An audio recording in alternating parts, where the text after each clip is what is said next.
దేవునికి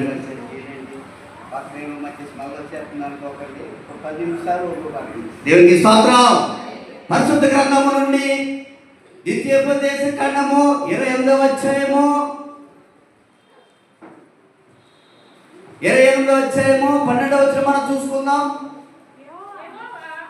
యెహోవా నీ దేశము మీద వర్షము దాన్ని కాలమందు కురిపించుటకును నీవు చేయి కార్యం అంతటిని ఆశీర్వదించుటకును ఆకాశమును తన మంచి ధననిధిని తెరచును. నీవు అనేక జనములకు అప్పించదు గాని అప్పు చేయవు. నేడు నేను ఆజ్ఞాపించు మాటలన్నిటిలో దేని విషయంలోనూ కుడికి గాను ఎడమకు గాను తొలగి అన్య దేవతలను అనుసరింపకయు వాటిని పూజింపకయు నున్న ఎడల నీవు అనుసరించి నడుచుకునవలెనని నేడు నేను నీకు ఆజ్ఞాపించుచున్నాను. నీ దేవుడైన యెహోవా ఆజ్ఞలను విని వాటిని అనుసరించి గైకొన్న ఎడల యెహోవా నిన్ను తలగా నియమించిన కానీ తోకగా నియమింపడు.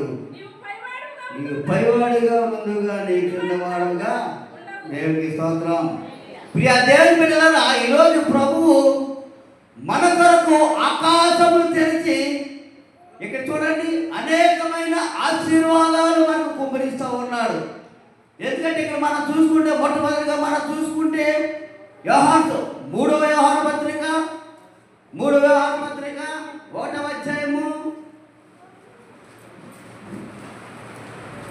2వ వచనంలో మాట చూడండి.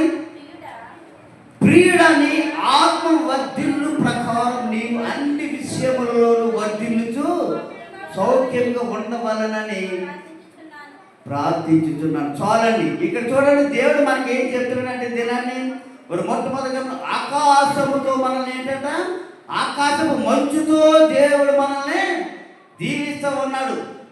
ఆకాశపు మంచు వలన మనకి ఏం కలుగుతూ ఉన్నదంట విస్తారమైన ధాన్యమును ద్రాక్షారసము దేవుడు మనకి అనుగ్రహించుచున్నాడు. ప్రియ దేవుని బిడ్డలారా, చూడండి, దేవుడు మనకి ఏదైనా ఇచ్చాడంటే ఆయన మనకేమో కొలత చెప్పినవాడండి. చూడండి, ఇప్పుడు మనం ఈ ఆడవాళ్ళందరూ పొద్దున సాయంత్రం అన్నం వండేటప్పుడు తవ్వతోడు గ్లాస్ తోడు కొలిసి వండుతారు అన్నం కదండి.